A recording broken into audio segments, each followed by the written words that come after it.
evening, Cubes of the Cash. Gary B, the casual comic guy here, and I am joined by one of my favorite co-hosts. We have Digger Jim here to help me out. How you doing tonight, Jim? Very good, sir. Thank you for having me. Absolutely. Thank you for being here. And of course, our guest of honor for this evening's entertainment, none other than Fred Hall himself from Fred Hall Direct Edition. How are you doing this evening, sir? What's up, peeps? How y'all doing? Fred, it is great to see you. I don't think I've ever seen you on a live stream, so I'm honored that you would come on and be interviewed by us two schmucks here tonight. Thank you. Right. He's hanging out with the old guys tonight. Yeah. Got to burn the candle at both ends sometimes. Right. All right, we're going to say hi to the chat real quick, and then I'm going to get right back to you, Fred. So we have Comic Journey in here. Good evening, sir. He loves this guy. Oh, yeah. Oh yeah. Tony Diecast Customs. We have Chop and Drop. Jerry the Jitterbug. Good to see you, sir. Jerry. And he says, Fred is one of the best. Can't wait. Thank you. Fred? Very humbled by The shipping guru with his My Fake Darth Maul from China. it. He's right back there. Right? And then we got David in here too. I'm here for the food and the fake Darth Maul from. See, everybody loves the fake Darth Maul from China. And we got Nicholas in here. Good evening, Nicholas. So we got the chat starting. People are filtering in. It's going to be a fun show. And Ignacio, how you doing tonight, sir? So let's break the ice with first Fred. For those who don't know who you are, and obviously the people that are in the chat are here for you. They know you. But yes, Veteran. Time to refuel. Yeah, appreciate it. We got all his catchphrases tonight, folks. But for the people catching this on the rewind who are going to find your channel, and before I let you do this, just let me point out that, guys, he's at 856 subs. Fred is on the way to 1,000.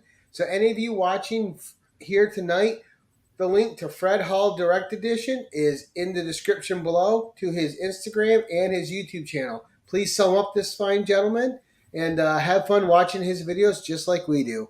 Really supportive person in our community and somebody that we all appreciate. So, Fred, as I like to do, give a quick synopsis of who you are and what your channel's about, and then Jim and I will start digging deep. Okay. My channel is basically about right now I'm doing action figures, a real action figure heavy, and statues. But my first love was always comic books. I've always been a big sci-fi nerd, and that's what my channel's about. And also, too, I like to throw in the food that I cook, and I also I have a mascot. He's right behind me. Yeah, he's my fake Darth Maul from China. All right. So yeah, that's basically what my channel's about. It's about comics, action figures. You also have statues.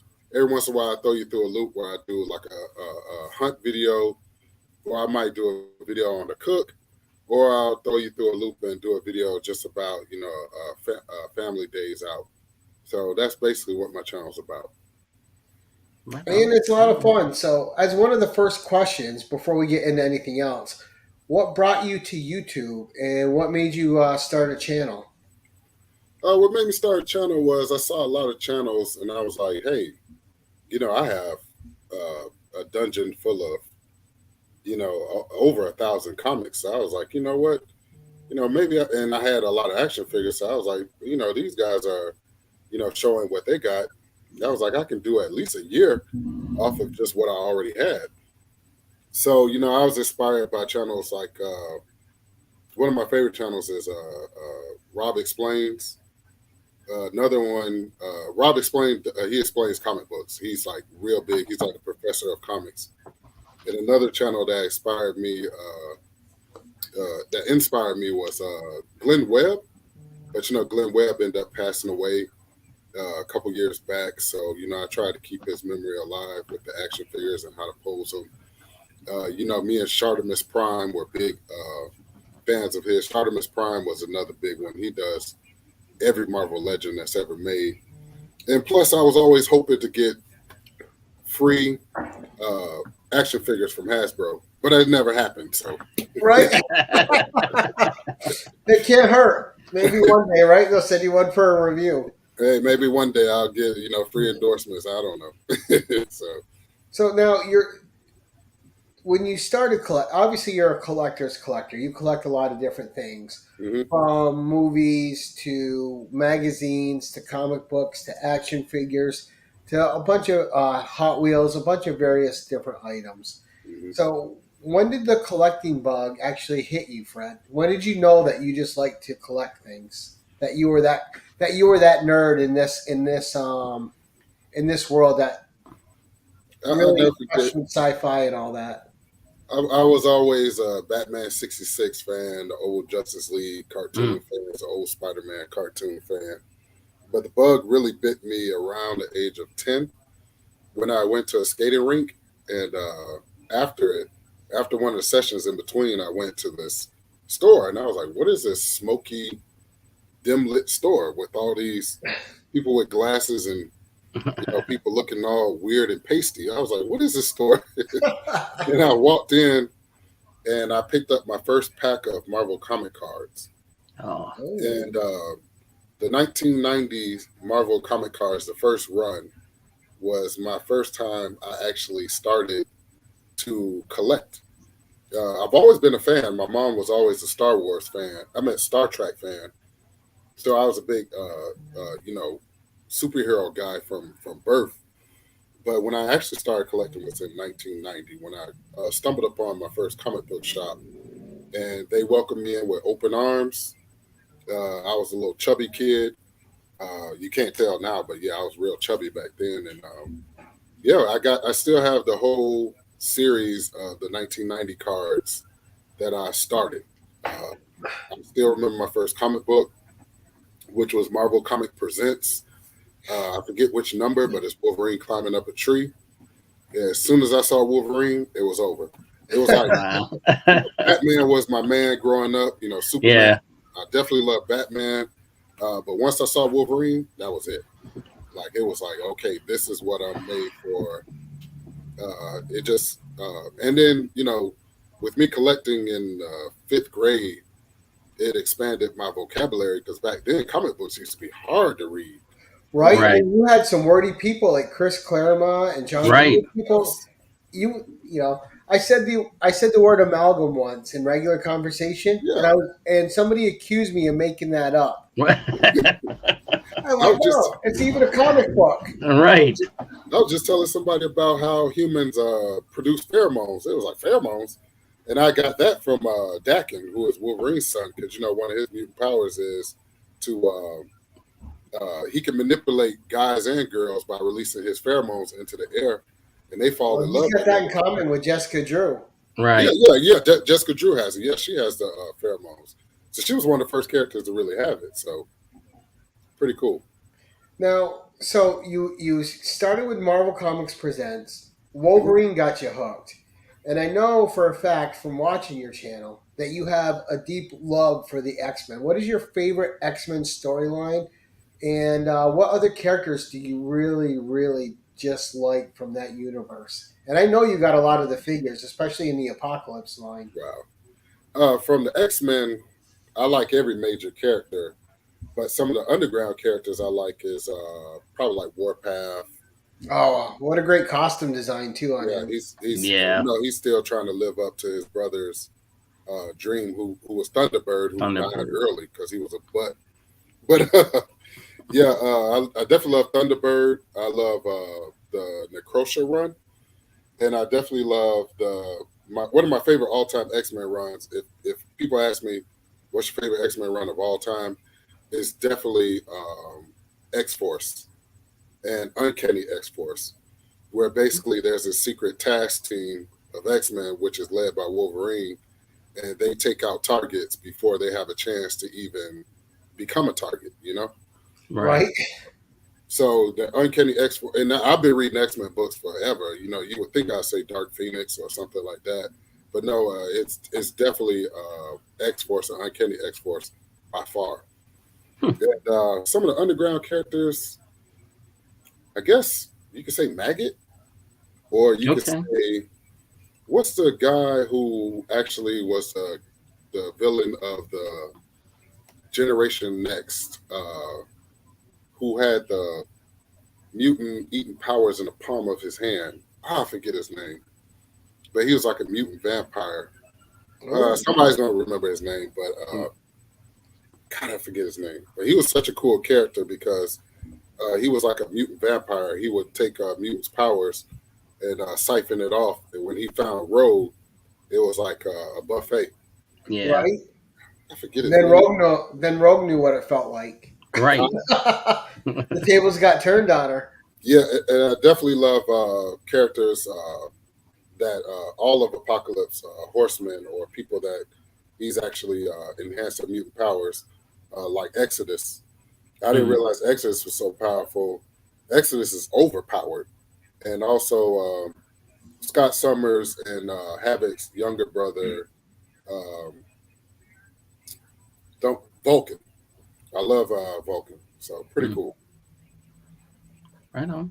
And every time you turn around, there's like a new family member in the Summers family. Right. They just appear all of a sudden. I've noticed that too. His dad got around that Starjammer. Yeah. Nice. Now, were you a moviegoer too? Like when that first X-Men movie came out, were you there opening night, ready to go see it? Man, I was there for that one. And excuse me, I'm a little sick. Give me 1 second. Sorry about that, y'all. Oh, you're fine. When the first movie came out, I was there front and center. And what was crazy about that was all my family was calling me and asking me what's going on. They was asking about every character, and I was basically having to explain what was going on in the movies. So, yeah, I was there for the first X-Men movie. Give me 1 second. Sorry about that, y'all. Technical difficulties were going on. My throat must act crazy. No COVID. Right. I know. Now, what did you think of? Me because I felt like the relationship between Sabretooth and Wolverine was kind of strained. They didn't know each other.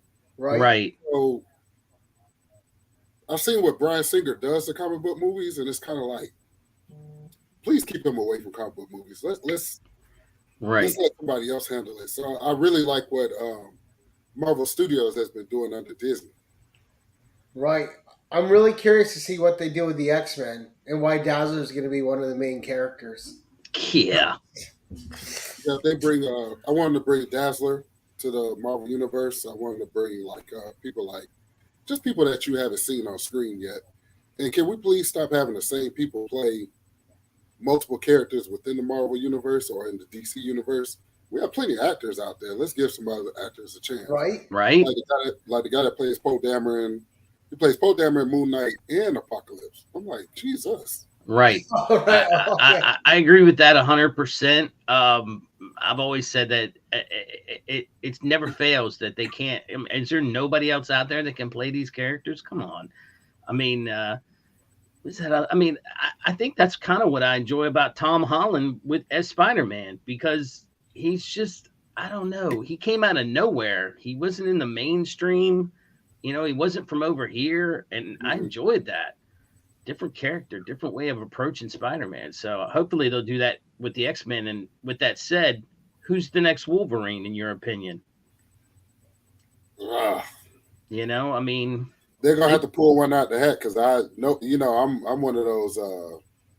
It's kind of like a guy coming to date your daughter. It's like nobody's worthy, right? It's like, and I agree with Trev too. I like that. I like getting a no-name actor, letting them make the role. Yeah. Right. Yeah. Then, but we do have a question from the audience for you, Fred. We got brother Joe asking, what's up, brother Joe? Were you by yourself in the beginning when you were collecting? Oh man, I was. Obviously, I was by myself, because I grew up in a neighborhood where it was a good neighborhood, but it was, I grew up in a black neighborhood, so I was like one of the first black nerds that kind of jumped off the block. It was kind of like skateboarding. That was taboo back in the days. That was stuff that other people did.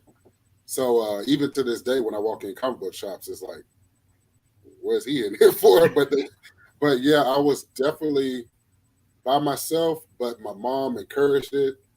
And all my friends, they end up becoming knowledgeable. And they didn't even realize that they were so knowledgeable because of the love that we all shared for our comic books. But what really you brought them in. So when you started collecting, you were like the lone man on an island, and no one around you collected, and then they kind of assimilated through you. Yeah, and what ended up happening was, I'll tell you what brought everybody together. What made everybody kind of like, okay, this is cool. You know, everybody knows Superman, Batman, and Spider-Man. Right. But when they released the 1990s X-Men cartoon on Fox, that was groundbreaking for all of us. Because all of us can now go from saying, you know, we would wear our shirts, but, you know, we would be cautious of people. And this is not just speaking from my background. This is speaking from a nerd background. Right. These kids, I tell my kids all the time, you guys have no idea.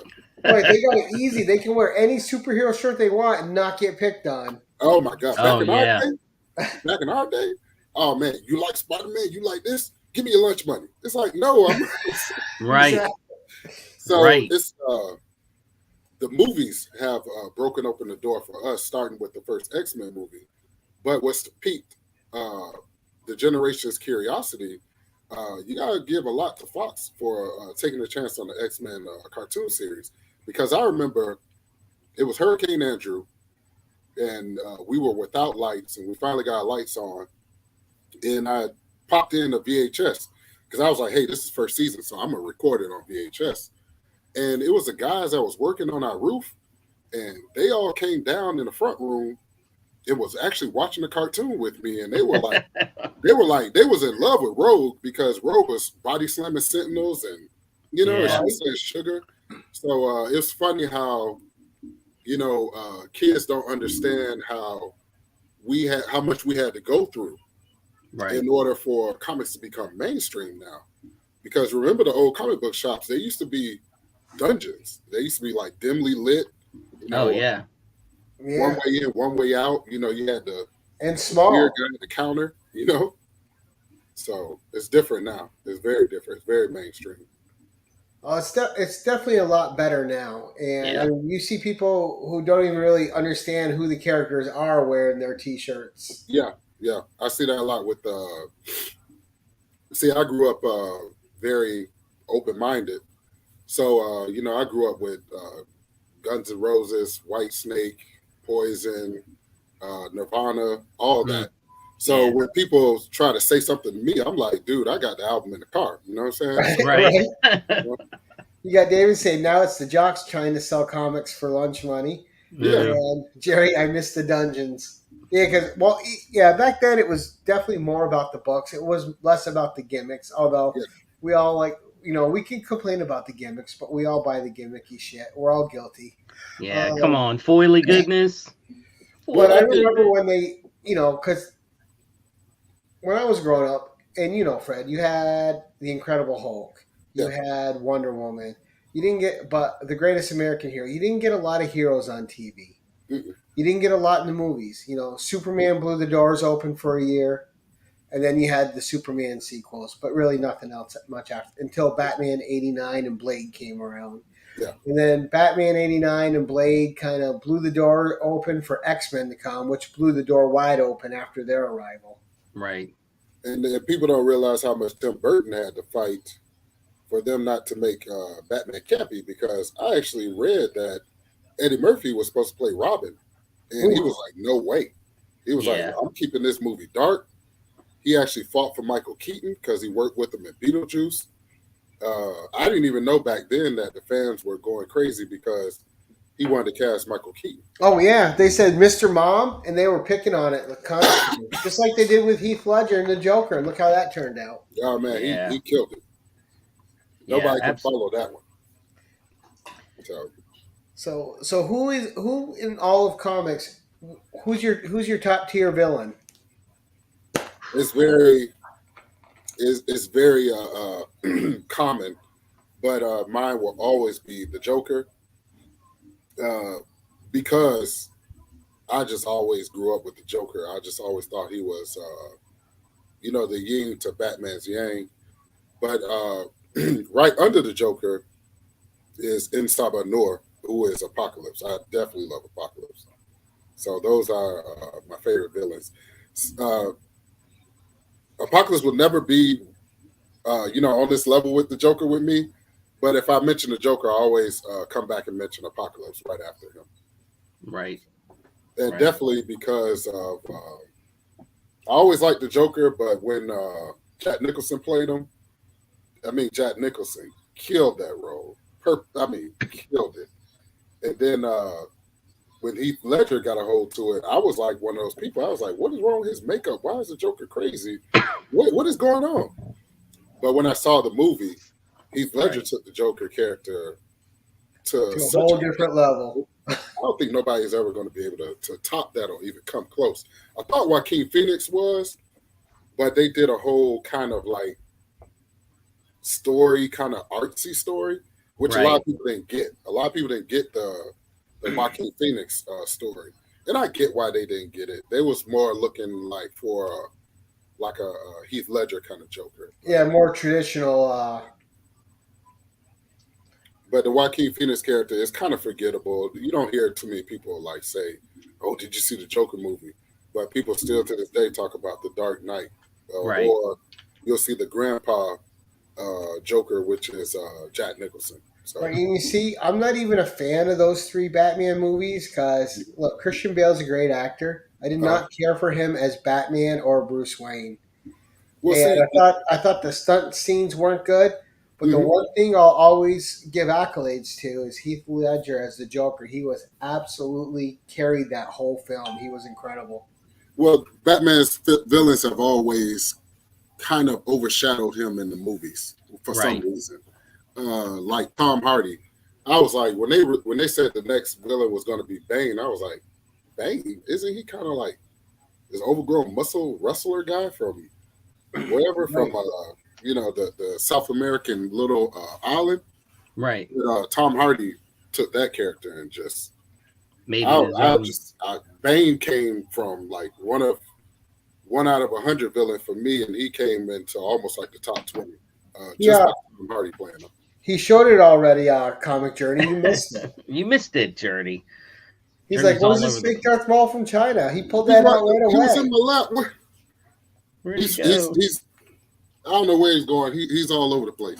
He's somewhere. Now, and I thought the new Batman movie was good too. I really liked because I thought that casting was good because he's a good actor. Which one? The new Batman movie. Robert Pattinson. Yes. Yeah, Robert Pattinson. Because they were like, "Oh no, he's a Twilight guy." I'm like, guys, he's done a lot more than Twilight. He's done some really good movies. That movie kind of, for me, they kind of took the Christian Bale Batman and mixed it with the Joker movie. Because the movie had it moved along kind of very like the Joker movie, but it's still violent enough. So people just need to give it a chance. It's kind of like Batman Begins. Right. Batman Begins was kind of like, okay, where are we going? And then, you know, Dark Knight just kind of blew us all out of the water. So I think the second movie is going to be even better. So just give them a chance. And I was a big Batfleck fan too. Ben Affleck, he had the size of what you would imagine Batman being and the presence. And he was, I think, him and Michael Keaton were the two best at playing both Batman and Bruce Wayne. They both had charisma in both parts. Yeah. Yeah, you can't forget about the Ben Affleck, but the reason why that didn't work was the Batman Superman movie when they said Martha. I was like, right. I couldn't save it when people was coming at me like, hey, that was a dumb kind of way. I was like, you got to read Frank Miller's work. It kind of Doomsday looked like Clayface. I was like, where's the bones and what's going on with Doomsday? Like, it was not one of my favorites. I did like Ben Affleck as Batman, but yeah. But Ben Affleck makes a great Bruce Wayne. Yeah, he does. He carries it well. I want to circle back to the Robert Pattinson one. I think you touched on a little bit. It's just a different perspective on Batman. And the beginning of Batman, I mean, he even says it at the beginning of the movie. Hey, I'm only 2 years into this. I have not been Batman that long. I mean, that's why you don't see all the, fancy gadgets. He's a basic Batman with, trying to figure out what he wants to do. So Yeah. I'm excited for whatever they do. I heard there's a spinoff. Have you heard of the Penguin is going to do like a spinoff? So that he's getting a TV series. Yeah, something. So, I when they revved that car up, I mean, that just gave me chills. I was just like, oh man, this Batmobile is going to be on fire. Yeah, it was a good movie, but people don't realize that the movie was based off of Frank Miller's work, Year One. And right. If you read Year One is not like a story where it's like action packed. It's Frank Miller, and it's like he's telling the story, trying to get you to a point. Because I think Catwoman was she had a low haircut, just like Lenny Kravitz, Zoe Kravitz.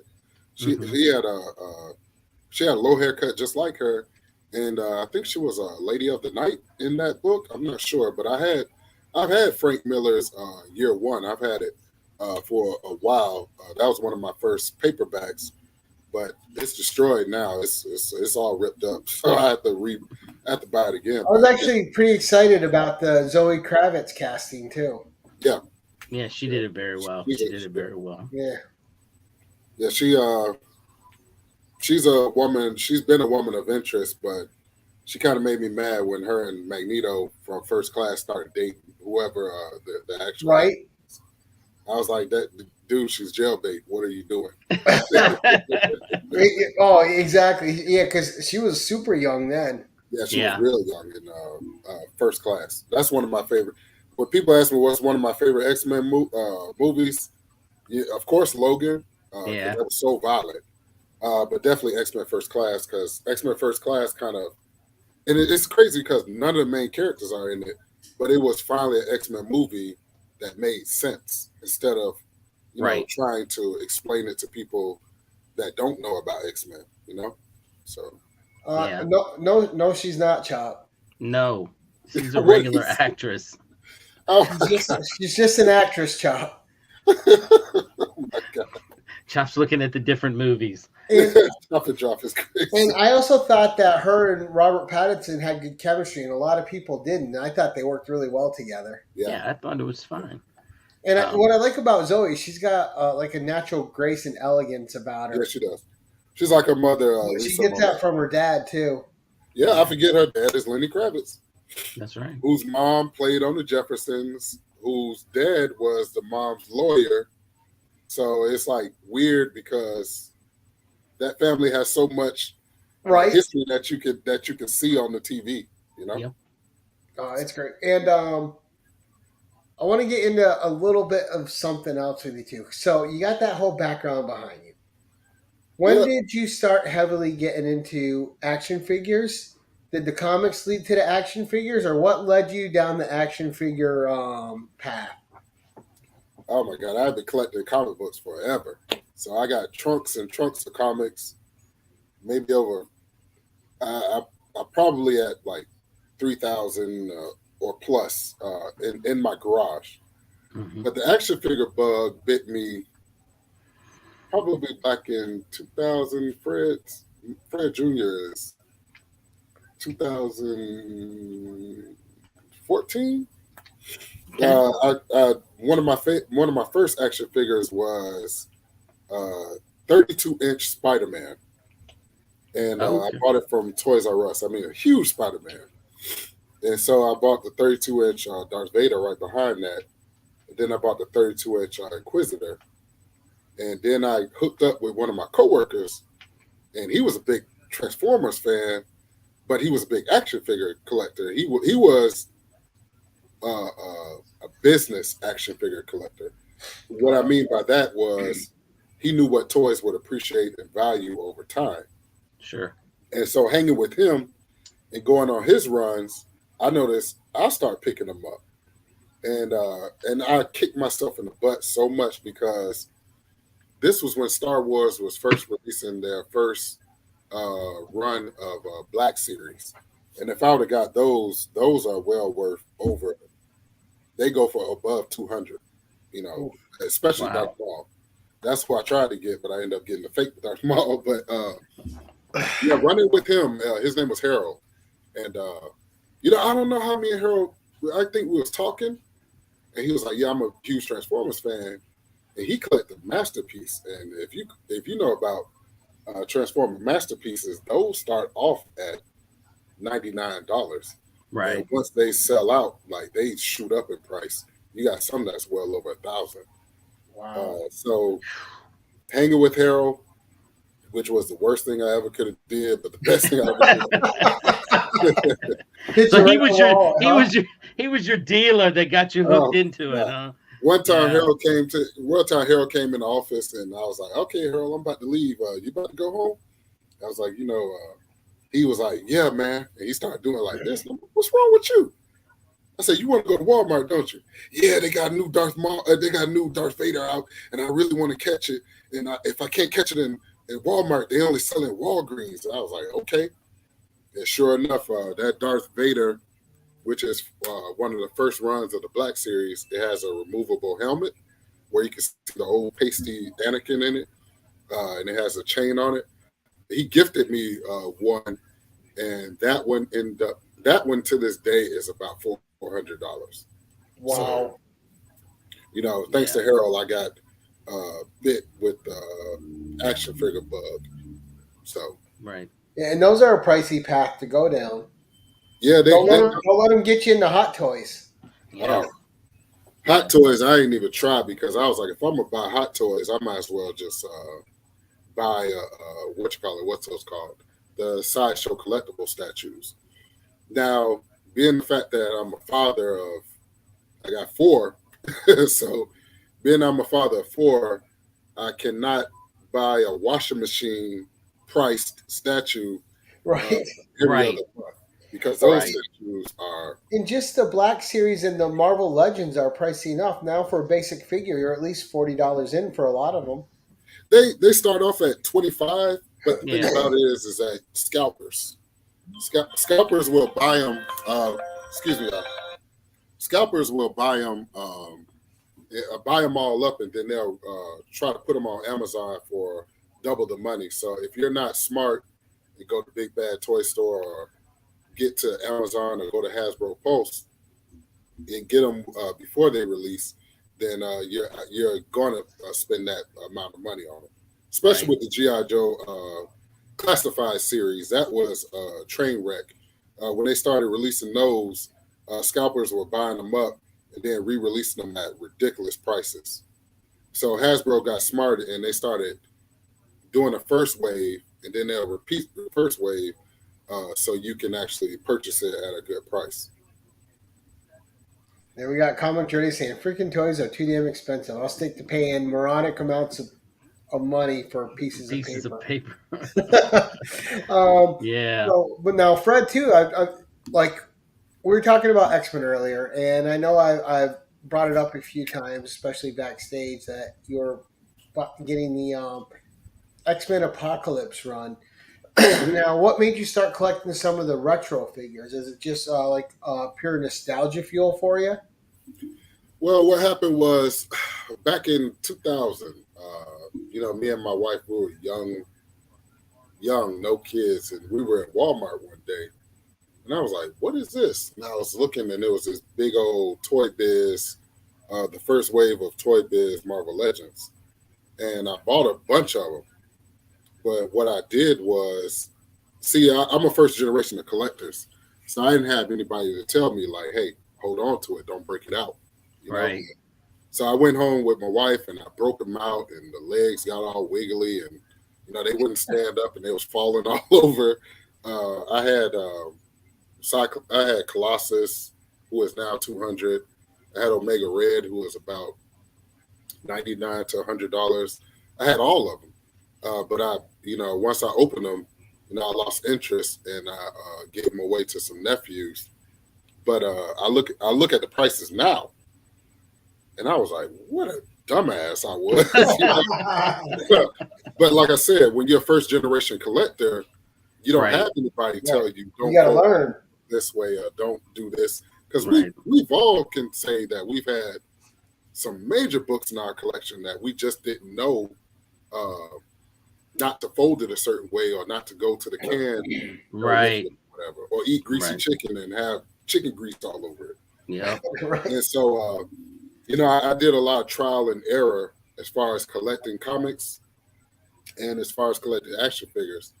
So what made me go back and collect the retro figures was the recession hit.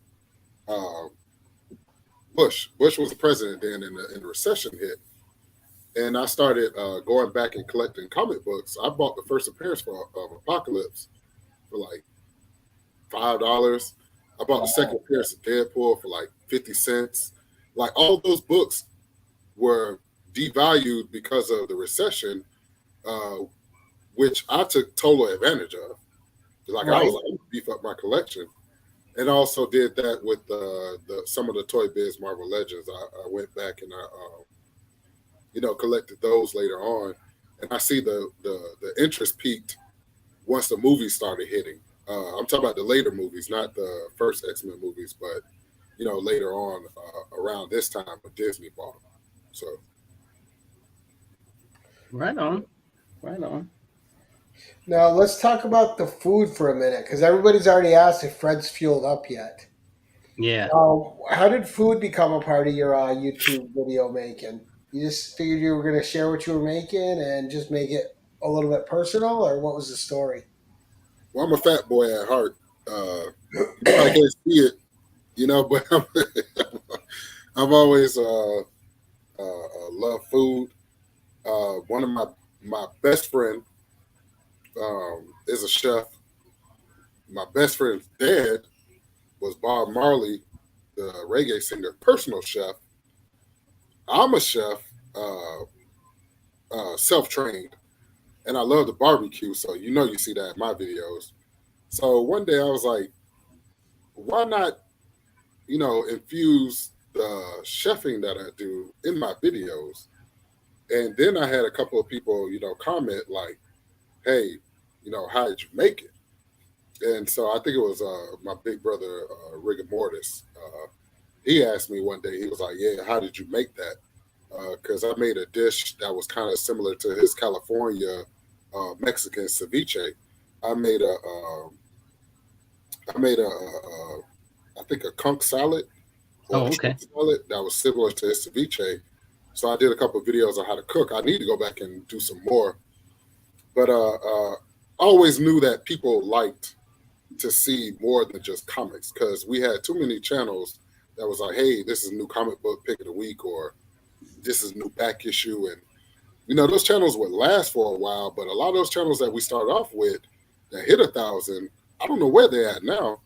And I just wanted to be a little different, Right, they just fell off. Well, they lacked personality in their. Yeah, because like, okay, this week's pools, and we're all showing the same books, and it's like, let's show something different. So right. That's part of the reason I started doing interview shows and stuff too. I'm like, look, I need to do something besides just show books. That gets old after a while. Yeah, right. Yeah, you're my go-to guy when it comes to Conan, and I've always been a big Rosetta fan. I mean, huge, because I remember at this fair that came to Miami. It's called the Dade County Youth Fair. When I was staying back home in Florida, it was the ride. Everybody knows that the fairs always have this ride that goes backwards. Yeah, it's like this two carts that goes backwards and it goes forward. But on mine in the Miami-Dade County Youth Fair, it had a big painting of this big old Conan-looking guy with this woman with these polar bears, and the woman's going like this in the pose, and the guy's like this with the polar bears. And I was always wondering, I was like, I love that artwork. When Frost Giant's daughter. Huh? The Frost Giant's daughter. Yeah. But that's Frazetta, ain't it? Yeah. Right, Frazetta. Because when I got older, I started getting into artists, and people was like, they kept talking about Frazetta, and I'm like, who is this guy? And I started looking at I had a guy that was really into Iron Maiden, and I had a friend named Danny. He played the guitar. He was into Iron Maiden and all this kind of stuff. And he had some of the posters. I was like, I seen that at the Dade County Fair. He was like, yeah, that's Frank Frazetta. And the light bulb went off, and I was like, dude, like this dude is bad, man. Right. They got a museum that you can go to. I want to go to that museum. Now, did you ever watch the movie Fire and Ice? Fire and Ice, I probably have, but you gotta give me some scenes from it. It's animated and it's basically like a Frank Frazetta painting come to life, and it's just a whole. It's a Ralph Bakshi movie, and it's an animated movie. If you have Voodoo, you can watch it. Everyone's got Voodoo. You can watch it Definitely, free on Voodoo. definitely. It's a classic sword and sorcery movie with three Okay, characters. There's a death dealer looking dude in there, another okay, guy, okay. and uh, and the women are all Frank Frazetta looking women. Yeah. Definitely, definitely, So definitely. they're all thick. They all got some movement, and Yeah. Yeah. it's a great cartoon. If you, I can't believe Okay, you've never seen it, Fred. You're a but classic guy. but see, Yeah. I watched all this stuff on Nickelodeon. Like I didn't even know that until they told me what it was. I didn't even know Lord of the Rings. I knew that from Nickelodeon and the Last Unicorn and stuff like that. Yep. I used to watch all that on Nickelodeon. So it Fire and Ice sounds familiar, but I definitely Yeah. want to go back and kind of refresh my memory and make sure I knew what I'm Right, talking it was out around those times where you had like wizards come out and a bunch of about. those odd cartoons and Yeah, heavy yeah. metal and Right. Like yes, the I am last. meeting Matt Woods this Saturday. He is coming to Rochester, New York. Going Oh to my take him the Rhinos. God. Okay. Make sure you get Uh, some signatures and pictures. right? Oh, I will. Um, wow. So if you watch that, Fred, you got to tell me what you think of it Okay, Right. I'll definitely go back because and it's catch it. I got to work tomorrow, but after that I'm free, so I got it in my mental. I'm definitely gonna watch it because all I All do right. is on the weekends is binge watch movies and stuff like that. So and on Vudu it's free. okay, Yeah. definitely. Yeah. Oh, so good, especially if you like sword and sorcery and classic animation. Yeah, yeah. So I got the last nymph, and that's the movie with the little rat or the little mouse. I'm sorry, and Yeah. Yep. Yeah. Yeah. Yeah. my kids and they was like, "Dad, what is this?" I was like, "You don't know about real stuff, you know." So Right. Right. The I still prefer the 2D animation. I love it. It has this. It's like reading a Bronze Age or Silver Age book, right? It's got texture to it. It's got it's a that Right. feel to nostalgia. it that you can't replace. Hmm. Right. Now, if you Absolutely. could being a father, pass on one collecting piece of wisdom to your children, what would it be? I haven't had to because my daughter, my oldest one, that's the I call it manga to mess with her, but that's the manga fan. And I mean, she's into Tokyo Ghouls, and she tells me all this stuff. And she's like, "You're into comic books, and you don't know about this?" I'm like, "Baby, I have to focus on one thing." You know what I'm saying? Right. But she's a huge like anime manga fan. And then my middle child, she ended up being into a lot of the movies that I collect. Like she's like, yeah, and I'm like, well, let me tell you. She's like, I gotta have your movie collection, when you die. And I'm like, baby, you gonna put me in the grave? You know what I'm saying? Like, Right? She's live. already started digging, huh? I mean, Jesus, let, Right. let me live. And my son Fred Jr., he's more into my comics. So I already know where my comic books is gonna go. And then my last child, Michael, man, me and him have a bond over. He's a Star Wars fan. I mean, he's coming to me asking me questions. I'm looking at him like, how you know that? Like he was telling me about what's the latest, not Andor, but he was basically he sat down and Kenobi? watched the Kenobi. Kenobi? Yeah, he Yeah. was Kenobi. breaking down the Kenobi series to me, and I was like, how did you see it? Because I was watching Disney Plus by myself. But what he does is he'll sneak and he'll do his he'll watch it on his like little Tablet. fire. Yeah. And he was also he's a real big fan of Grogu, Baby Yoda. Oh So I yeah. thought that Sure. was pretty cool of Michael. I actually caught him doing some of my. He mimics my videos too, which is so funny to me. I want to start him his own YouTube channel because I heard him. I mean, he mimics my videos. He says stop and refuel.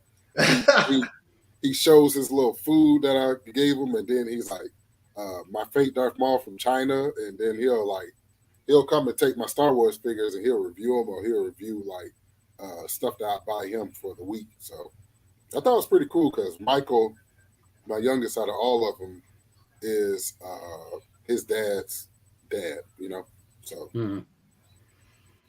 now on the Star Wars, and I've never understood this because I unfortunately don't. I love Star Wars, but I don't love Star Wars. I have a friend that, you know, I worked at Toys R Us at the warehouse for like 13 years, and with this guy, and I think he basically transported everything from Toys R Us to his house. But he was deep into Star Wars, and still is today, and but he's really excited about the Black Series figures more than anything I've ever seen him talk about. Yeah. I don't, is there something special about these versus just a regular, you know, I don't know. Are they just better made or? Well, traditional Star Wars fans, old school Star Wars fans started off with the 3.75, which is a figure about, you know, that big. Right. So it's kind of like G.I. Joe. The G.I. Joe Classified series, you got these G.I. Joe collectors that's going absolutely snap nuts crazy over these figures. And the reason why they're going crazy over them is because they switched them from the classic 3.75 and they expanded them out to the 6-inch. Right. And so that's what they first did it with Star Wars. Yeah, but when you talk about an actual Star Wars fan, Star Wars is so close. It's a ripoff of the Bible, basically. It's a religion. Right. You know, you got the Jedi, and then you got the dark side, which is the Sith. But, you know, people only see the surface through the movies. With every movie and in between, there's a backstory. Like the Sith. To me, you know, I would be a Satanist because I love the Sith. They're more cooler. You know, you have Darth Bane was the first one to come up with the rule of two, where there should be an apprentice and there should be a master. Right. So that's why you have Darth Sidious, who is Emperor Palpatine, and then you have Darth Vader. Darth Bane started that, and it's just very, very a deep story. Like I was a Star Wars fan, but it's one time that I just jumped off the deep end, and it was like taking crack. It was like it just expanded into a whole nother world, and like I said, it's almost like a religion. And it's crazy when you meet another Star Wars fan because you're trying to figure out, you know, how deep does their love go? Like, do you know about the Sith Cry, which is basically, did you watch the Revenge of, I forget what movie was that? It was the Revenge of the Sith, when they came to arrest Emperor Palpatine, and he said that's treason. And, the lightsaber dropped out, and then he made this roar when he jumped behind the desk. Only real deep nerds of Star Wars would know that's called the Sith Cry, and the reason why they do that is to give them more power. And the reason why they were able to take an older guy and have him move like that is because people know that Darth Sidious is one of the best Sith Lords, and he's actually super fast. Like, if they was to show him how he really moves, he would have killed all those Jedis in like a second. But they had to slow it down for the movie. So it's a lot of stuff that George Lucas did, but other people took and expanded. And like I said, it's almost like a cult following that you have with true Star Wars fans. Right. Well, he's one of them. I mean, he's got, you know, Vader on his arm right here tattooed, and, you know, I mean, it's crazy. But I didn't, you know, he really jumped on the moon on those Black Series figures, and I was like, what is the big deal? And now that I understand, they actually made them bigger. That's cool. Yeah, this is the first time they expanded them, and like I said, that first two waves, you can't even find them anymore. Like a lot of times they sell them on these sites, but they're actually if it says Hong Kong, like my fake Darth Maul from China, it's a knockoff. It's a knockoff. Now, I want to go down another little bit of a path with you too, because one of the things I connected heavily on your channel with is your love of horror, because I love horror as well. Oh yeah, yeah. I'm a big Pinhead fan, and I love horror movies. Like, I don't know if you were paying attention. I just did a watch party with The Thing, and I watched it on my channel with 3 people who'd never seen it, and we got their live reactions, Okay. which was a lot of fun. Now, have you liked horror as a kid, and what's kept you in the horror game? Horror. What happened was I grew up in a Christian household, so you don't watch that type of stuff, you know. You're too young. So the exception's automatically there because it's the forbidden fruit. So I remember one of my favorite movies, Nightmare on Elm Street Part 3, Dream Warriors. That's why it's one of my favorite movies, is because I walked in the room with the teenage kids and they were like, "Oh, you're too young to see this." But they couldn't stop me from looking through the door. So the whole time they was watching, I was in the door like this, watching the movie. And, when I got older, I was like, hey, you can't say nothing to me now. Plus, I was always a big Freddy fan because we share the same name. But, yeah, I was always a big horror fan because of the fact that, you weren't supposed to watch that before you go to sleep or you'll have nightmares and stuff like this. Right. I'll tell you what really, one of my first pleasures of watching a horror movie was the Stephen King's It. A lot of people think that Stephen King's It was released in the theaters as a movie, but it was actually released on small screen. Right, it was a maxi series on television. Thank you. So I remember staying up Sunday night, and watching the series as they went. And they never put them on. It took forever for them to put them on VHS. So when I finally got older and I got a hold to it, it just brought back the floodgate of memories that I had when I watched them. I'm not gonna say live, but watched them as they put them on TV. So, right. And you remember, Fred? They make that thick pack of VHS tapes when it was something big. Oh my God! It was probably like it and Godfather probably had the most VHS tapes that any movie ever had. Yeah. It, The Godfather, and Scarface. I think Scarface came in like two cassettes. And I was a big fan of that V series too. When they did the V Maxi series, and then they made a regular series, I was really heavy in the V. Loved it. Which is where one of Robert Englund's first things. He played Willie on that. This little nerdy alien. Speaking of like Robert Englund, when you said that, it just automatically took me back to Anthony Hopkins' Silence of the Lambs, which was one of my favorite. I wouldn't say it's a horror movie, but it is a horror movie, I guess. But it took him so long to do Hannibal. But I was a huge Silence of the Lambs fan growing up. Because I remember my mom sat and watched it with me. But she freaked out at the part where, the guy was playing Goodbye Horses and he kind of tucked himself in.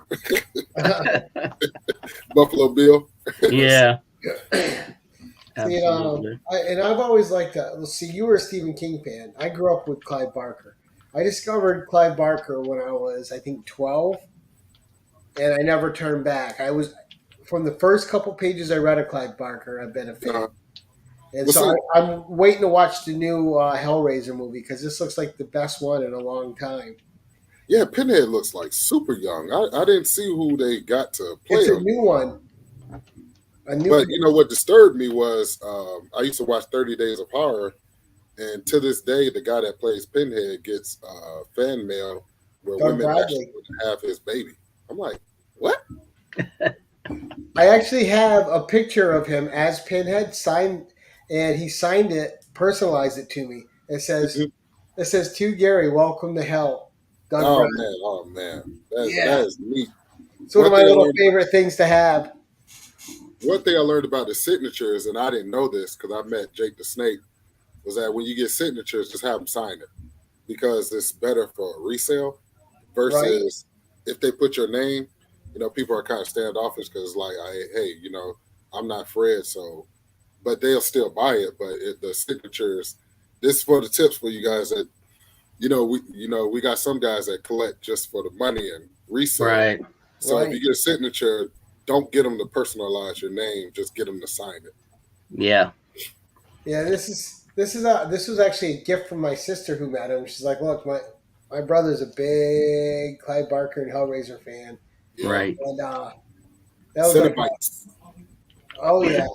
And I love the first 4 Hellraiser movies. Everyone says only the first 2 are good, but the first 4 are actually pretty good. Yeah, they're 4 gets a lot of hate, but 4 I really liked a lot. I love the history of the Martian's box. yeah. And I thought Angela was a great Cenobite. And I thought it was clever with the spaceship folding into a box. The whole thing I thought was good. After that, they were crap. I think until this new one that came out. But yeah, I just love horror. Now, did you happen to watch Werewolf by Night that just came out on Disney Plus? And if you did, what were your thoughts on it? I didn't get a chance to watch it, and I'll tell you why. When stuff comes out on Disney Plus, I always wait till there's like either the complete run or like 5 episodes, because I can't stand to watch one episode and then I'm like, I want to watch the rest, because I did that with She-Hulk. I watched the first one, and it kind of was like I was kind of like wanting more. So, and that's what I did with the Mandalorian. Even though I'm a huge Star Wars fan, and I'll wait till they come out with. I'll wait till they do all 5 or 6, Right. And then I'll just watch them as a movie. Well, Werewolf by Night was a one-off. Yeah. It was a Halloween special. Well, then Yeah. I'm safe then. I can go and watch it. Because Yeah. I saw they had kind of like a classic poster, and I was like, what is this? And it said Werewolf by Night, and I was like, okay, this got to be, Marvel or something like that. So definitely going to check it out. I'll probably check it out this weekend. Now, I think it's the best one they've done yet. Yeah? I really do. I think it beats Moon Knight. I think it beats all of them that they've done. It's just the way it's put together. If you're a horror fan, you should definitely enjoy it. It's like classic horror. Okay, I'm definitely going to watch it. And it's shot in black and white, too. That's what tripped me out when I saw the advertisement for it, the poster. It hit home when it said Werewolf by Night. I was like, that's Jonah Jameson's son. So, that's Man-Wolf. Huh? That's Man-Wolf. Oh, that's Man-Wolf. I'm sorry. Yeah. This is Jack Russell. This is Jack Russell, the original. Yeah, Werewolf by Night. But I always get those two mixed up. And Man-Thing is in it. If you know who Man-Thing is, he's in it. So that's one of my favorite characters, because he's actually the original one. Swamp Thing came out after him. So you got to watch it, because I'm going to tell you, Fred, the effects when he burns somebody at the touch that knows fear. Yes, sir. Are amazing. Oh my God! I've always been a fan of the talons, and then the nose is the same. Like I tell you what, the reason why I really like Man-Thing was because I read a book not too long ago called Frankencastle, where Dakin actually killed Punisher, but Morbius, Werewolf by Night, and Man-Thing get his body parts. They put them together and they make him into a Frankenstein. So they call it Frankencastle. And, it was just really good read, and I was like, you know what? What good can come from that? Man-Thing, I've always liked him, because I've always wondered, why did they come out, like, who was first, him or Swamp Thing? But I end up finding out that Man-Thing was the original, so pretty cool. And his stuff in this show is pretty fun. Yeah. I mean, it's possible they could do another show one day, just because it had such a great. I think I haven't heard anybody say it was bad. There's a lot of people that'll see She-Hulk and these other shows, and they'll be like, okay, well, it was okay. I don't need to go see it again. I could legitimately sit down and watch this again and still catch new things and still feel good about it. Like I want to see it again. I don't need to see She-Hulk again at all. With Megan Thee Stallion, you want to Megan Thee Stallion fan? Now, it's funny you say that, Jim, because I watched it and I can recognize that She-Hulk had problems, but Tatiana Maslany and her secretary and the other guy, yeah, I really like those 3 characters, man. I want to see them again. Like I really liked the actors portraying them. I really liked them a lot. right. And I regardless of script issues, those three were really good with what they were given. Well, I'm sure she'll be she'll appear somewhere in one of the. Disney, man. Disney pays attention. So if they probably put the Werewolf by Night out there as a feeler to see what people bite. Right. Yeah, they'll figure out that it was good. It was done differently and done well. So I think you'll see it again. Mm-hmm. With that said, I also heard a rumor that they postponed the Blade series.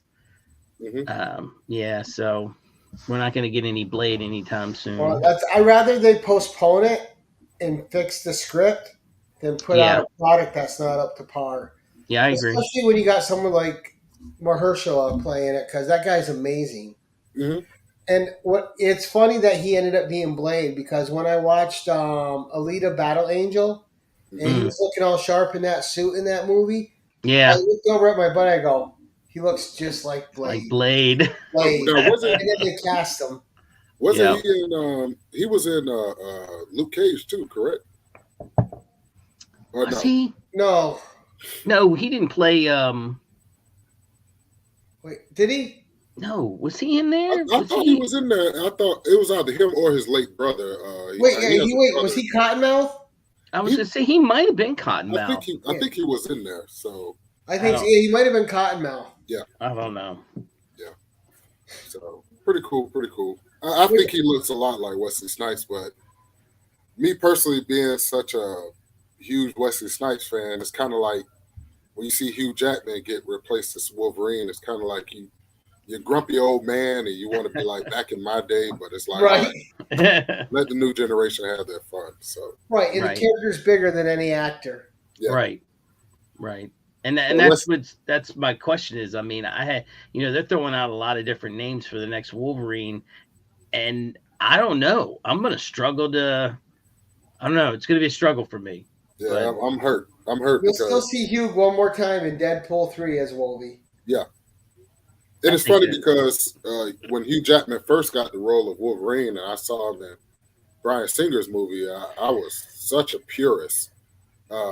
Wrestling fans know what that means. Purist is like, keep it old school, straight by the rules. Right. When I saw Hugh Jackman, I was kind of like, I was offended. I was like, that's not Wolverine. And his hair was all, I was like, y'all doing too much. But when I saw him go off in the second movie, right. I was like, you know what? I'm being a dick. This is Wolverine. Oh, excuse my cursing, but. Oh, no, you can curse on here. And what I loved in Logan is that you just got to finally see those blades let loose, right? I mean, going through full skulls and just absolutely brutal. Now, and Mahershala Ali was also in Predators. Okay. The one that took place on the planet? I know exactly what you're talking about. Yep. Right. Mm-hmm. But I forgot about that. You talking about the guy that played one of the Reavers, the main one that was trying to get after X-23? No. He's talking about the Predator, the Predators movie. He played one of the bad guys that they stuck up on the planet. He's talking about right? He wasn't in Logan. No. Because the one that was the main character in Logan, that was one of the Reavers, I forget his name, but he was trying to get X-23 back. He was actually in Predator, the one that came out when the Predator crash landed on the Earth. I can't think of his name, but I like him too. I thought I liked that Predator movie too, and everybody hated on it, and I thought it was good. I mean, it was funny. I liked it. I don't think I saw that one. Olivia Munn and Psylocke. Yeah, she was in there. I don't care. I've been a fan of Olivia Munn since the old G4 days, and people don't even know G4 anymore. Yes, sir. Just watching her host that, and I thought she would make a great Psylocke when they announced her. So I didn't know what the big. Today with the internet and stuff, they needed to write the role better, but she was fine. Yeah. I'd like to see some of those characters appear in the X-Men movie. I'm done with Cyclops, and bring me. You can have one or two of the mainstay, but I'd rather see Psylocke, Gambit, Bishop, all of these. I mean, Method Man ain't getting any younger. Let's bring him in as Bishop, for crying out loud. Yeah. I mean, and he's on their Instagram all the time, just lifting weights. He's jacked. He's ready to go. Let's do it. I mean, crying out loud. That would be a good Bishop. Yeah, I mean, I think he wanted to play Bishop years ago. They just never wrote anything up. Yeah. And so let me ask you this, right? Because you love movies and television as well. Who that we haven't seen portrayed yet in a movie or TV series would you like to see portrayed? Comic book character? Yes. Wow. They hinted a little bit on one underground character called Misty Knight. Misty Knight has a bionic arm and she has an afro. She's on the Heroes for Hire, but Misty Knight was actually Mary Jane Watson's roommate in college or something like that. Yeah. And she, she's kind of like a Luke Cage under character. I would like that. That'd be a nice gritty, kind of like how they did Blade. Like nobody know Blade before the movie, except real hardcore fans. And people still, Misty Knight is one of those characters where they can kind of do a very, almost like a Black Panther-ish kind of movie with that. I like the actress who played her on Netflix. I thought was great, and I wanted to see a spinoff. I wanted to see Daughters of the Dragon show with her and Colleen Wing. Yes. I wanted that so bad, and hopefully Marvel will get those two actresses back and make that. That would be. I would love to see a Daughters of the Dragon with those two actresses. And it'll also be cool if they bought like this one character that I always used to laugh at, but his name was D-Man, and they actually turned him into like, I think his name is like Demolition now. But if you wonder how D-Man looks, he looks like Daredevil's old yellow and black costume, but he had like the Wolverine pointy. Oh, jeez! I think I remember him now that you describe him. Yeah, that's D-Man. So I would love to. I just think it's characters that people like Nuke. Like Nuke is a pretty cool character. They turned him into a cyborg.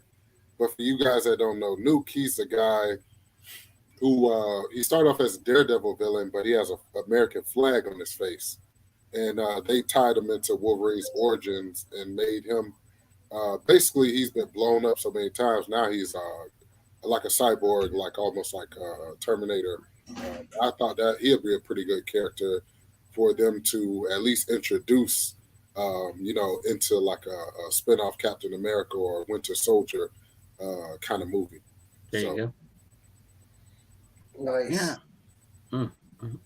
Yeah, I don't know. I'm ready for more. Just give us some nice new stuff. Keep it fresh. Keep it going. Right. Introduce some. I'm all about introducing some characters that are C class. Yeah. Give us some good C class characters. Let us tell you that we like them and make them popular. And there's so many between the big two. We've seen the same characters so much. I'd love to see just people we haven't seen before. Because kind of like teenage. What's her name? Megasonic Warhead. Yeah. Right. She was like an obscure character in Generation X comic books. It's like it was a deep like cut. 3 or 4 times. But they put it in Deadpool, and it's like, okay, everybody now wants to see Megasonic. Warhead. Everybody wants to see more of her now, and it's like, dude, she's only been in like 3 books, so that's right. But that also gives you a lot of leeway to open up the story of her, and writers will dig that because they can take her and put her in any which way they want to go with her. So, but now we've talked a lot about Marvel. Gary's just was bringing up the fact that he's ready for more. Hey, DC is jumping off next week with Black Adam. I mean, this is huge for DC. I mean, it's not one of the big 3. I mean, obviously it's The Rock, but Black Adam is not exactly a hero. He's not. He's an and anti-hero. I didn't know if you were, I know that some people are Marvel only, but I gotta think that you'd be excited at least to go and check that out. Well, I've always been a huge yeah, I've been such a big rock fan that I don't really realize how much of a fan I am of his, because Right. another thing that's connected to my channel is wrestling.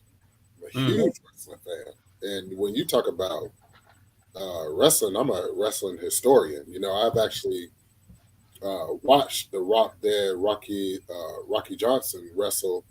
I've actually went back and watched tapes of his grandfather, Peter Maivia, wrestle. Matter of fact, his mom used to be a wrestling promoter.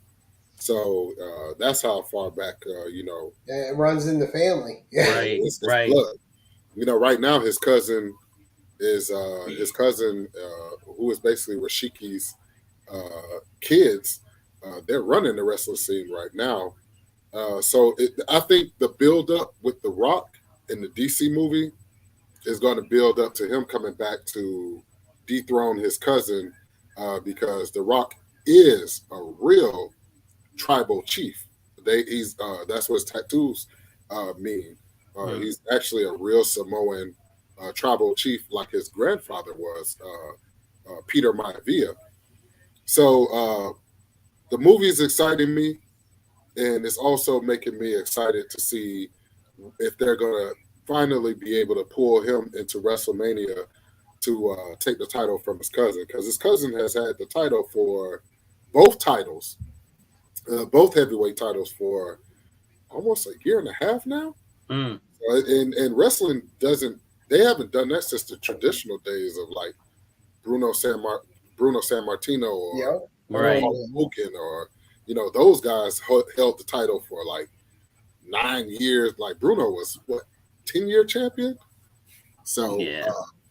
that's pretty exciting. I was saying that to say that The Rock has an appeal where he took all the wrestling fans that were babies when he was wrestling, and he took them into the movies like Mummy 2, Walking Tall, Fast and Furious, Sure. stuff like that.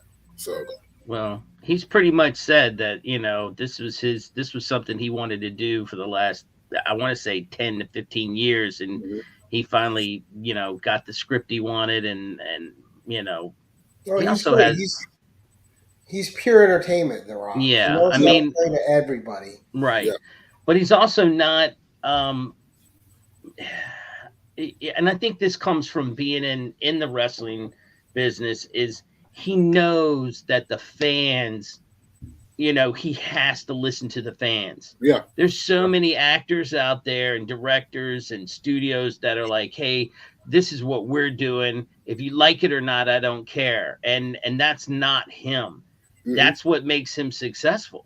Is he's able to go, all right, I know what I like, and it matches what they like because I agree with them. They, so I think that's why I was just curious if you were going to go see the movie, because I think this might be one of the better ones coming out now.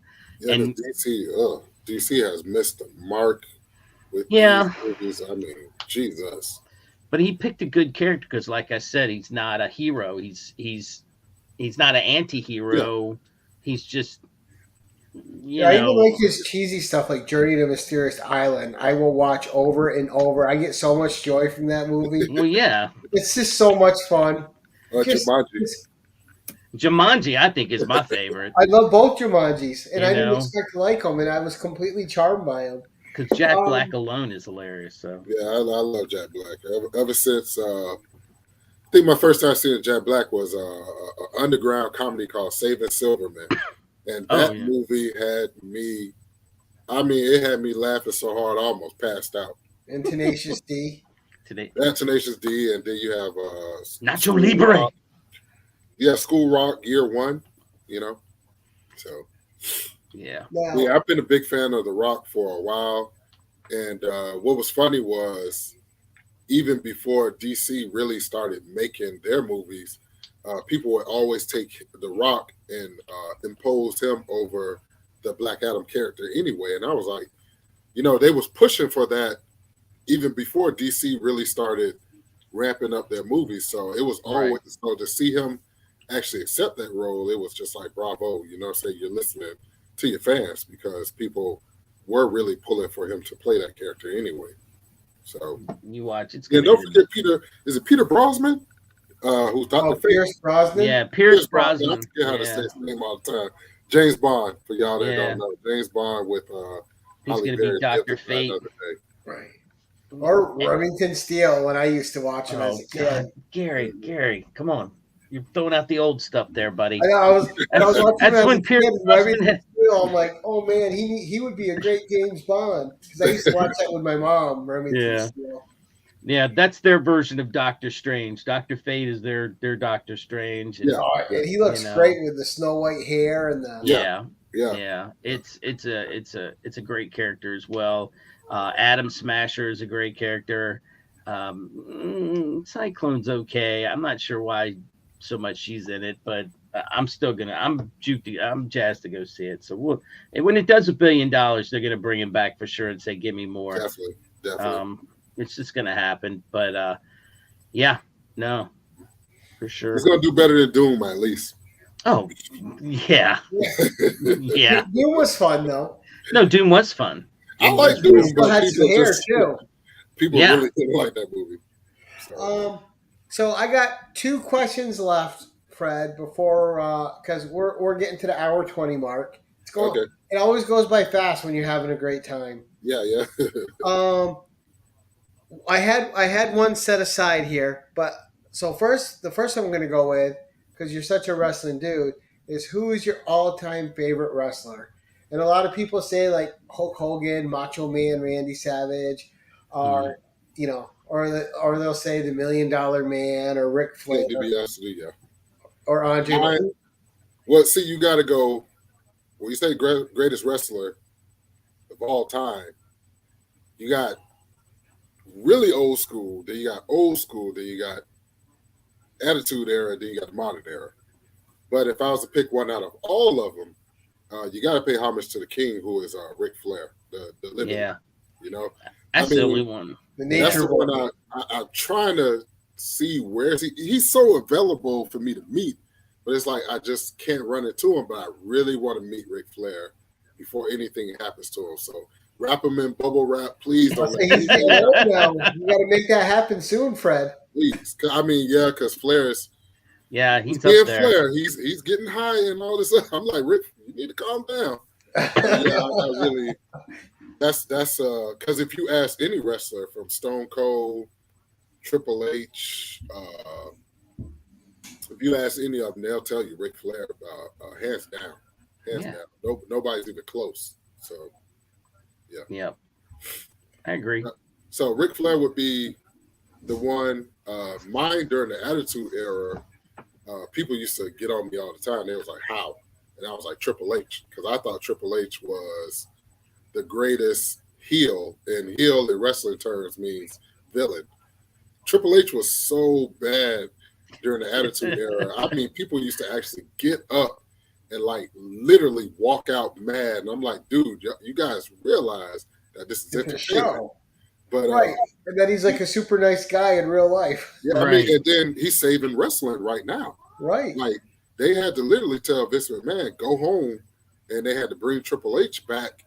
And he bought Braun Strowman back. He bought Bray Wyatt back, who's a Fiend. He bought for real wrestling marks. He bought Gargano back. He bought the OC back. I mean, the guy is like, okay, everybody who Vince fired that I didn't agree with, he bought him back, and it's like the guy is a wrestling purist. He listens, and he's a wrestling head. Also, he's a wrestler. Right. So, during the Attitude Era, my favorite, everybody was Stone Cold, The Rock, Undertaker. I've always been a big Undertaker fan now, but definitely Triple H. So, I would have to say for me, my favorite, if you want to talk about heels, my favorite heel was Roddy Piper. Roddy Piper. Yeah. Oh my God. Remember the eye pokes all the time. Yes. And right. Oh my God, when he interrupted, my favorite wrestling moment of all time is when he interrupted Cyndi Lauper while she was in the ring getting presented an award, and he hit Captain Lou Albano across the head with the plaque, took Dave Wolf, and he body slammed him in the ring. Then Cyndi Lauper fell and was holding his foot, and I knew he was going to do it as a kid, and he kicked her in the head. And when he kicked her in the head, man, everybody was like trying to kill him because of, Cyndi Lauper was the Beyonce of our time back then. Right. That's like kicking Beyonce in the head. You know what I'm saying? Oh my God, that's Hot Rod. It was always one of my favorite old school villains because he's the only guy who Hulk Hogan never pinned for a 1, 2, 3 in that era. And he was just great at playing that role. Yeah. And again, another person that was super nice in life. Like when you see interviews with him, he was talking about how he had nothing to eat. He was poor. He was broke.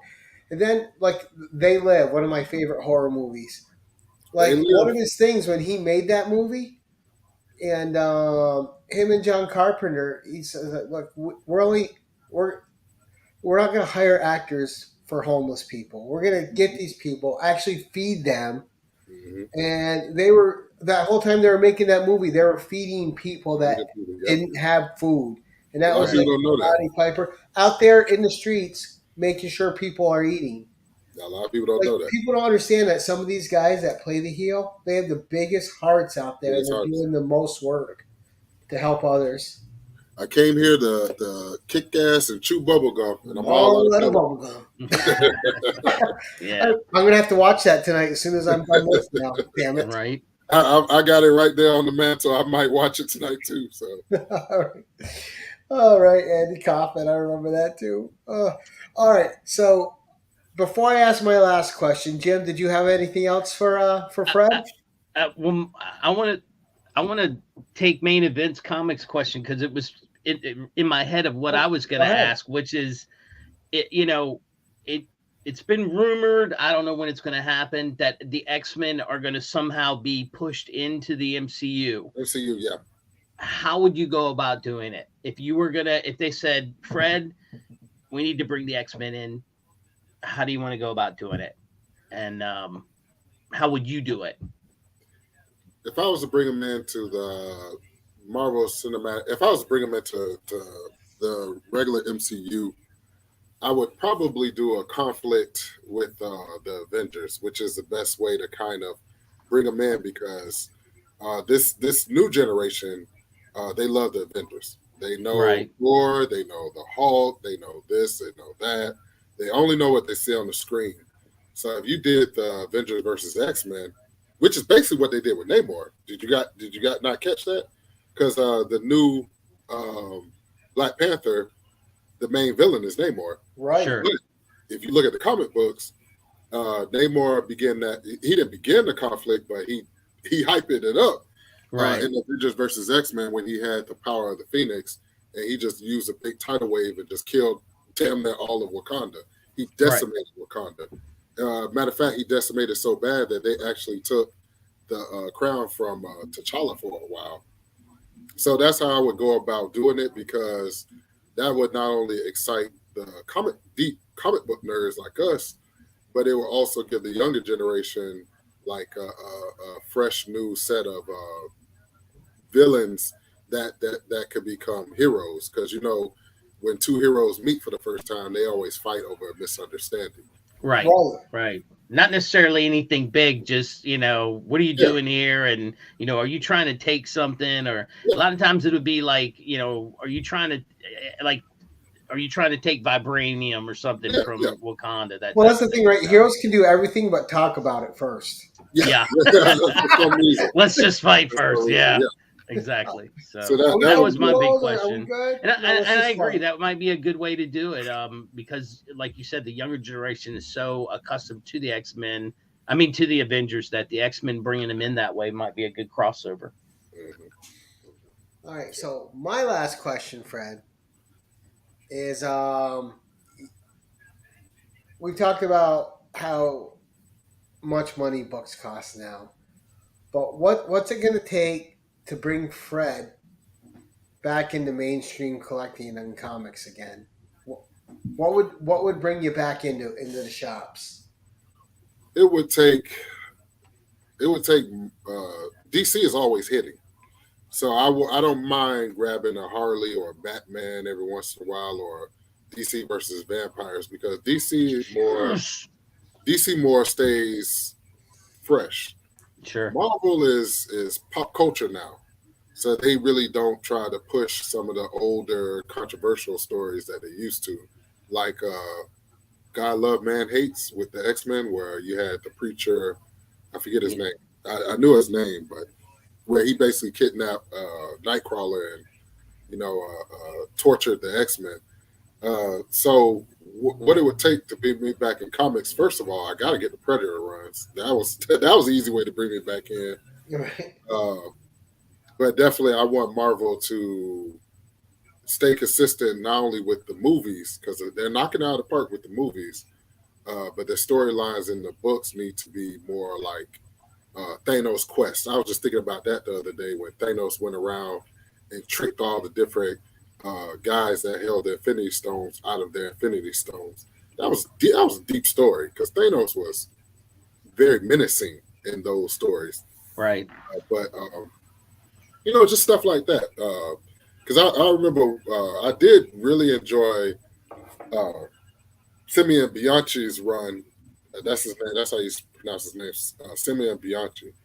I enjoyed his run on Thanos Rising, where they reimagined a young Thanos and how he grew up and how death finally revealed herself to him. Right. So I try not to get 2 years off the mark. I'll go a year in hibernation where I would stop. Right. And then I'll come out of the woodworks and start collecting again.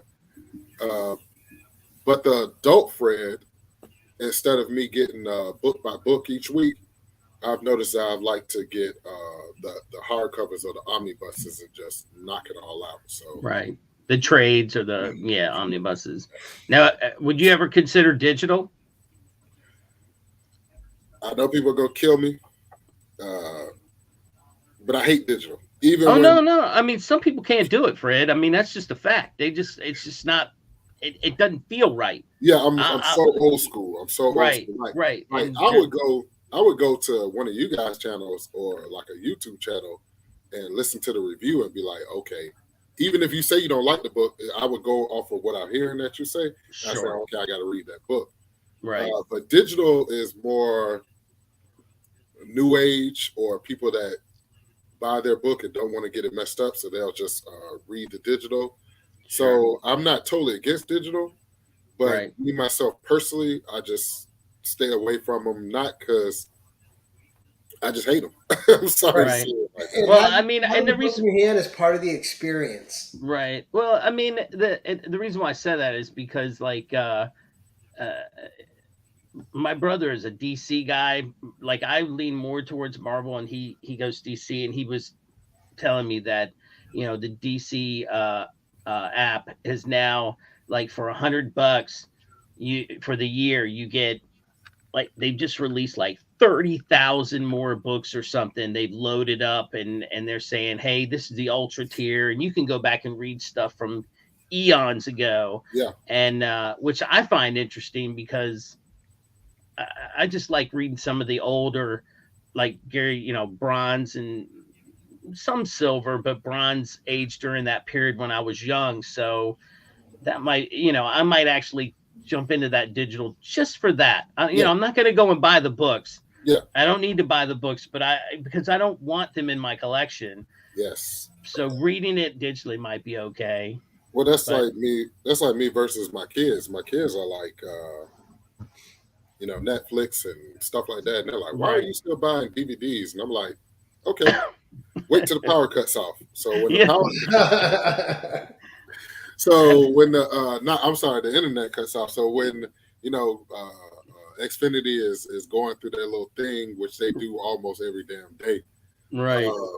They're like, Daddy, the internet's out, and I'm like, well, I'm still watching, Blade or Blade 2. You know what I'm saying? I got my DVD player. Yeah. So like, I had one younger guy, and he was like, he was like, dude, why do you have all this massive stuff in here when you can have it on your phone? And I was like, for some reason, I just like to, it's almost like a woman with hair. I like to run my fingers through the hair. Like I got to hold it. You know what I'm saying? So, Right. That's awesome. And nothing wrong You with gotta that. hug it, love it, and keep it warm. There you go. so, Right on. Nice. Well, all right. So, first of all, thank you, Fred. This No was problem. an amazing hour and a half, dude. I had so much fun talking with you. no problem. No Thank problem. you so much for making the time to come on the channel. No problem. That was my pleasure. I appreciate you guys. And Yeah, this was fun. before we go, remember words of wisdom. Focus on the ones that show you love and on the ones that don't show you love. I'm just going to keep on rolling without them. But I appreciate you guys. I'm very humbled to come on live. And anytime you guys want a rematch, third match, tag team match, we can do it. You know, I'm available. All right. Excellent. Well, what I like to do now to end is I'm going to go around and everyone gets to say what's coming up on their channel. Jim, what's coming up on yours, sir? I got in some comic skins, so I'm going to be showing those in the books that I'm going to be putting up. They're books that I wanted. You know, I don't know if you know what a comic skin is, but it's sort of like a homemade slab, Okay. and you don't have to. It's like a slab kit, so you don't have to send the book out to get slabbed, and you can pull books out when you want to change them. And because I want to put some up here on the slab wall that I got recently that I don't necessarily want to get it graded, so I'm going to do a video on that, which should be fun. Nice. And coming up on my channel, we have an interview with Dismay Comics tomorrow night that I'm doing. We also have Fable on the 10/11 on Saturday. And then my co-host brother John, on the 10/11 on Tuesday. Okay. And then, of course, we have, it's a 10/11 week next week. We have Lee from Whack Comics doing the 10/11 on next Thursday with us, Jim. Oh, right. Instead of this. Okay. And then the Art Chemist on next Saturday. So we got a good all-star lineup coming up. Okay. And Fred, what's coming up for you, sir? Like I said, I went NECA figure crazy, so I still got a couple of NECA figures. I love NECAs. I just can't afford to buy them. Oh man, buy 3 of them and that's 120. I was like, I did buy the McCready though from the thing. I had to have them. Oh yeah, that ultimate thing. Yeah.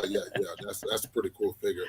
I got some NECA figures coming up, and I'm organizing some of my collection. So when I organize some of my collection, I actually pull them out, and we'll do like a little review of some of the back issues.